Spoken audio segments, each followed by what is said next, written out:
नमस्कार, आप देख रहे हैं सिटी एक्सप्रेस। मैं मोहम्मद हमराज। जैसा कि आप पीछे देख सकते हैं, ये वो सभा स्टेज है, मंच है, जहां पर अभी जो है यहाँ के जो अख्तरुल इमाम जो AIMM से जो प्रत्याशी है किशनगंज लोकसभा पे, उनके जो है वोट के लिए लोगों से जो है रास्ता बनाने के लिए जो है AIM के चीफ असदुद्दीन अवैसी साहब आए हुए थे और लोगों को संबोधित कर रहे थे, लोगों से रास्ता बना रहे थे कि आखिर इस बार जो है किशनगंज लोकसभा में जो है उनकी जीत होनी चाहिए, अख्तर साहब की जीत होनी चाहिए, अख्तरुल इमाम की जीत होनी चाहिए। ये बताने के लिए स्टेज पर मंच पर मौजूद थे। उनके साथ मौजूद थे जो है कटिहार जिला के जो एडवोकेट आदिल हसन साहब और जो कई दिग्गज नेता उनके साथ इस मंच पर मौजूद थे। अभी उनकी सभा समाप्त हुई है और तमाम कार्यकर्ता से हम जानने की कोशिश करेंगे कि आखिर इस बार किशनगंज लोकसभा में क्या कुछ होने वाली है, किसकी जीत होने वाली है और किसकी हार। मेरे साथ बने रहिए तब तक के लिए।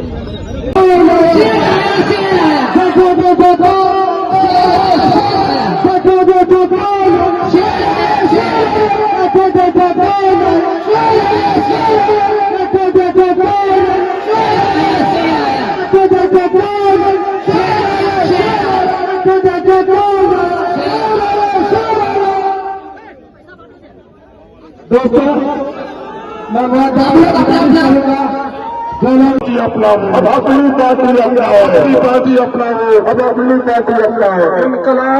जिंदाबाद, इनकलाब जिंदाबाद, का निशान जिंदाबाद, भविष्य से जिंदाबाद, किशनगंज की आवाम जिंदाबाद, IC के नौजवान जिंदाबाद। बहुत बहुत शुक्रिया। अस्सलाम वालेकुम।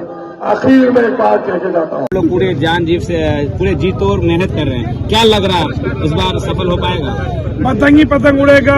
मैं सभी सीमांचल वासियों से कहना चाहता हूँ, जो हम लोगों का यहाँ से लेकर के पूरे सीमांचल में सभी विधानसभा में हम लोगों का दोस्त है, हम लोगों के साथी है। और मैं कहना चाहता हूँ, सभी से खबर मिल रही है, कल हमारे महफूज भाई जो है वो भी क्रांतिकारी साथी है रोहटा के, वो आए थे, वो कह रहे हैं कि हम सबको पतंग को लड़ाना है।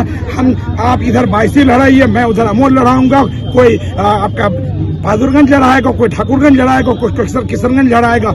मैं ये दावा करता हूँ कि इस बार 22 विधानसभा में 1 लाख से ज्यादा मत को पतंग के रूप में, पतंग के फेवर में दिया जाएगा, उसके समर्थन में। फर्क पड़ेगा, क्योंकि ये एक सीमांचल के लड़ाई नहीं लड़ रहे हैं। ये हिंदुस्तान, शेरे हिंदुस्तान कहा जाता है इन्हें। इनके द्वारा 3 तलाक का बिल हो, NRC में सबसे बड़ी बात, NRC में हम सभी मुसलमान भाइयों को, हम सभी सीमांचल वासियों को, हम सभी हिंदुस्तानियों को हिम्मत देने का काम किया, हमारा हौसला बढ़ाने का काम किया। हम लोग इस हौसले को लेकर के जब सड़कों पे आए तो मोदी को यहाँ से हम लोग ललकारे, सीमांचल की धरती से ललकारे, सब्जी बाग की धरती से ललकारे, शाहीन बाग की धरती से ललकारे और इस NRC और CA कानून को स्थगित कर दिया कुछ दिनों के लिए। उसके बाद क्या हम मुसलमान भाइयों को या दलितों को, वंचितों को क्या मोदी सरकार निकाल पाया? लेकिन मैं ये कहना चाहूंगा कि असदुद्दीन अवैसी साहब शेरे हिंदुस्तान इसलिए कहा जाता है, जो 55 सांसद कांग्रेस के रहने के बावजूद, और इंडिया गठबंधन जो अभी कहा जाता है, पहले महागठबंधन की सरकार थी, उनके लगभग 100 से ज्यादा सांसद थे, वो क्या ना NRC और CA के मुद्दे पे कुछ कर सका, न 3 किसान काला कानून जो आया था किसान के अगेंस्ट में, किसान के विरोध में, न उसके बारे में कुछ कर पाया, न 3 तलाक बिल के बारे में कुछ कर पाया, न हमारे सीमांचल में एक कांग्रेस पार्टी लगातार 2004 से 2014 सरकार में रहा, लेकिन एम्स जैसा अस्पताल किशनगंज में नहीं दे पाया। दोस्तों, आज हम लोगों को दिल का दौरा पड़ने पर, हमारे बूढ़े बुजुर्ग नौजवान साथियों को दिल का दौरा पड़ने पर दोस्तों हम लोगों को सिल्लीगुड़ी जाना पड़ता है, पटना जाना पड़ता है, हम लोगों का लकवा मार देने पर सिल्लीगुड़ी और पटना जाना पड़ता है। दोस्तों, तो मैं कहना चाहूंगा, सभी सीमांचल वासियों से मैं कहना चाहूंगा, जो आप लोगों को एम्स जैसा अस्पताल अगर चाहिए तो अख्तर इमाम साहब को आपको जिता के भेजना पड़ेगा, जो यहाँ का एक बेटा के रूप में आप जिता के भेजेंगे, लेकिन वो दहाड़ेगा शेर की तरह। अच्छा, आप लोग की लड़ाई सेंट्रल पे है या राज्य पर है? हम लोग की लड़ाई सेंट्रल पे है, केंद्र सरकार से लड़ाई है। हम लोग एक और बात कहना चाहेंगे। देखिए, सभी बोलता है, सभी हमारे लोग, कुछ लोग जो बूढ़े बुजुर्ग लोग हैं, उनका कहना है जो 1 सांसद, 2 सांसद, 3 सांसद, जैसे मान लीजिए ये आपका असदुद्दीन अवैसी पहला सांसद, दूसरा इम्तियाज जलील, तीसरा आपका हो गया, जो अभी सब लोगों ने ठान लिया इस बार अख्तर इमान को जिताना है, वो तीसरे सांसद के रूप में अख्तर इमान साहब। ये 3 सांसद मिलकर मैं कहना चाहूंगा, सभी मेरे बूढ़े बुजुर्ग, मैं उनको ये कहना चाहूंगा, आपका मैं बेटा हूं और आपको मैं बताना चाहता हूं, ये 3 सांसद मिलकर के जो 540 सांसद NDA और इंडिया गठबंधन का जो रहेंगे, उन सभी सांसदों को, राहुल गांधी को, नरेंद्र मोदी को और तेजस्वी यादव को वो हिदायत देने का काम करेगा दोस्तों। जिस तरह से हमारे मस्जिदों में मुखिया, सरपंच और दीगर नेताओं को हमारे मस्जिदों के इमाम हिदायत देते हैं, उसी तरह से 3 सांसद मिलकर 540 सांसद को हिदायत देने का काम करेंगे। जो आप लोग सीमांचल में एम्स का स्थापना कीजिए। आप लोग सीमांचल में नदियों का जो कटान होता है, लोगों का जो आशियाना उजड़ जाता है, उसके लिए, उसकी मुस्तकबिल के लिए क्या कर रहे हैं? आप लोग कल कारखाने, जो सीमांचल में जो फैक्ट्रियां नहीं है, उस फैक्ट्रियों को स्थापित करने के लिए क्या कर रहे हैं? आप सीमांचल में जो एक AMU का सेंटर है, उसको फुल फ्लेज तरीके से कैसे चालू हो, उनके लिए आप क्या कर रहे हैं? इन चंद बातों को लेकर के ये 3 सांसद लगातार 540 सांसद को जगाते रहेंगे, उनको सोने नहीं देंगे दोस्तों। अच्छा, ये बताइए कि यहाँ पे जो भीड़ इकट्ठा हुई थी, तो क्या अख्तर साहब के चाहने वाले आए थे या फिर पैसे के बोल पर बुलाया गया था? देखिए, ये असदुद्दीन अवैसी साहब अख्तर ईमान साहब को ये दिल से चाहते हैं, ये पैगाम देने आए थे। जो आप सिर्फ ये सीमांचल का स्पेशल स्टेटस के बारे, सीमांचल का स्पेशल पैकेज के बारे आप बात नहीं करते, सिर्फ हमसे मोहब्बत आप नहीं करते। यहाँ के आम लोग जो आए थे, पूरे बायसी विधानसभा के, ये पैगाम देने आए थे, जो हम लोग आपको दिल में बसा के रखे हैं और आपके लिए हमेशा हम लोग खड़ा है। ठीक है, प्लीज। इंजीनियर राशिद रजा, मुखिया प्रतिनिधि, सुगर महानंदपुर पंचायत।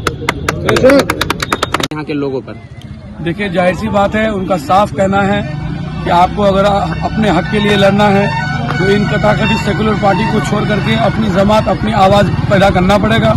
और जो अख्तर ईमान साहब की नुमाइंदगी बिहार विधानसभा में हो रहा है, इनको अगर पार्लियामेंट भेजेंगे तो जाहिर सी बात है कि आपके क्षेत्र का, किशनगंज के अवाम का भला जरूर होगा। क्योंकि एक देसी में कहावत है कि जो माँ अपने बच्चे को जब तक दूध नहीं पिलाती है, जब तक बच्चा रोता नहीं है।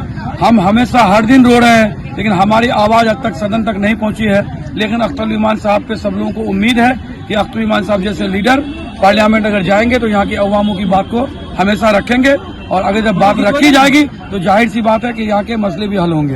हर बार कहा जाता है कि जहाँ पर अख्तर इमाम और या असदुद्दीन अवैसी इलेक्शन लड़ते हैं, वहाँ का खेल बिगाड़ देते। तो क्या इस बार किशनगंज का खेल बिगाड़ेंगे या फिर किशनगंज में फतेह पाएंगे?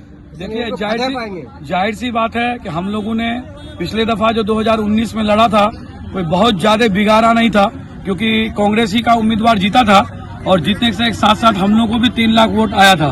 तो जाहिर सी बात है कि पिछला जो 5 साल का कार्यकाल डॉक्टर जावेद साहब का, जो कांग्रेस के MP रहे हैं, उनका काम से यहाँ की जो अवाम है बहुत आक्रोशित है, क्योंकि उन्होंने काम कुछ किया ही नहीं है। तो जाहिर सी बात है कि लोग कहीं न कहीं जो है बेदार हो चुका है कि क्योंकि आपने सुना भी है पिछले दिनों जो राहुल गांधी जी आए थे, तो उनके सभा में जो है ये इस तरह का नारा लगा था कि कांग्रेस पार्टी जिंदाबाद, डॉक्टर जावेद मुर्दाबाद। तो जाहिर सी बात है, जो अवाम में जिस तरह का आक्रोश देखा जा सकता है, वो वोट कहीं न कहीं हम लोग को ऑल इंडिया मजलिस इत्तेहादुल मुस्लिमीन के उम्मीदवार अख्तर ईमान साहब को ही मिलेगा। क्योंकि ये जो क्षेत्र है, ये इस क्षेत्र में कभी न भाजपा पनप पाई है, न हम लोग मिलकर के कभी भाजपा को पनपने देंगे। तो जाहिर सी बात है कि चाहे तो जो अवाम जो डॉक्टर जावेद से नाराज है, इसका नाराजगी जो है पतंग छाप में वोट देकर के अपना लोग नाराजगी को दूर करेंगे और अख्तर ईमान साहब को पार्लियामेंट भेजने का काम करेंगे। कर सका है, इसलिए अब जो है इस बार किशनगंज के तमाम जो है सीमांचल वासियों ने, तमाम किशनगंज लोकसभा पार्लियामेंट सीट के लोगों ने ये ठान लिया है, जो है 6 विधानसभा के लोगों ने ठान लिया है कि इस बार सिर्फ हम लोगों को पतंग उड़ा करके रहना है।